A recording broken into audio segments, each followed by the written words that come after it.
बांग्लादेश में हुआ तख्ता पलट, शेख हसीना ने छोड़ा देश, आर्मी ने संभाला मोर्चा।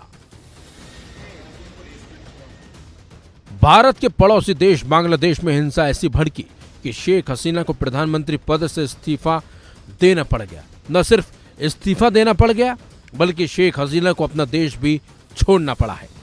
शेख हसीना के बांग्लादेश छोड़ते ही प्रदर्शनकारियों ने प्रधानमंत्री आवास में भी कब्जा कर लिया है। चलिए अब आपको बताते हैं कि आखिर बांग्लादेश में अब क्या हलचल है और अब क्या हो रहा है। तो बता दें आपको, बांग्लादेश के आर्मी चीफ ने एक प्रेस कॉन्फ्रेंस की जिसके जरिए सेना ने लोगों से शांति बनाए रखने की अपील भी की है।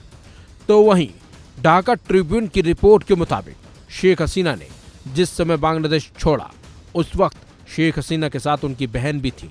वहीं शेख हसीना के बेटे ने देश के सुरक्षा बलों से अपील की है कि वो संभावित तख्ता पलट के प्रयासों को सफल नहीं होने दें।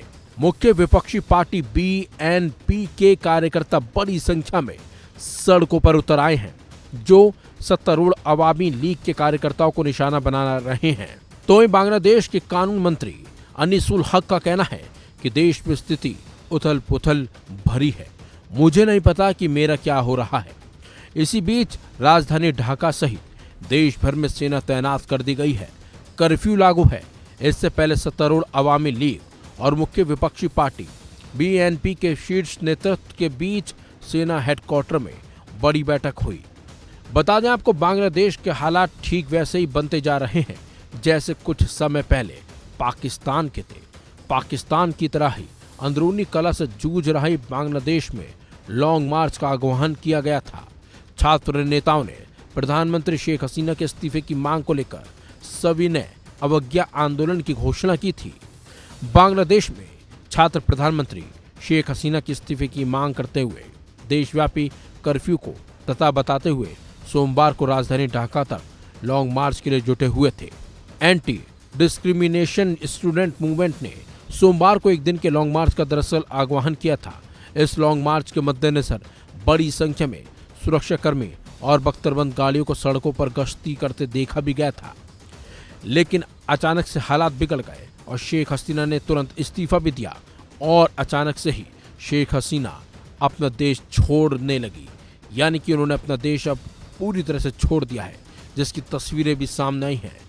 चलिए अब आपको बताते हैं कि आखिर बांग्लादेश में हालात क्यों बिगड़े और यहाँ तक की नौबत क्यों आ गई कि शेख हसीना को इस्तीफा देना पड़ गया। तो बताते हैं आपको, बांग्लादेश में आरक्षण के मुद्दों को लेकर ही कई बार हिंसा भड़की थी। प्रदर्शनकारियों की मांग थी कि 1971 के स्वतंत्रता संग्राम सेनानियों के परिजनों के लिए 30% सरकारी नौकरियों को आरक्षित करने वाले कोटा प्रणाली को खत्म किया जाए। पहले जब हिंसा भड़की थी तब कोर्ट ने कोटे की सीमा को घटा दिया था, लेकिन हिंसा फिर भी नहीं थमी और प्रदर्शनकारी शेख हसीना के इस्तीफे की मांग पर अड़े हुए थे। और इस प्रदर्शन के दौरान कई लोगों की गिरफ्तारियां भी हुई थी। और इसी बीच अचानक से शेख हसीना ने इस्तीफा दे दिया और अपना देश भी छोड़ दिया। फिलहाल बांग्लादेश की हालत काफ़ी ख़राब है और वहाँ से सिर्फ हंगामे और आगजनी की तस्वीरें ही सामने आ रही हैं। हालांकि बांग्लादेश की सेना ने अब मोर्चा संभाल रखा है।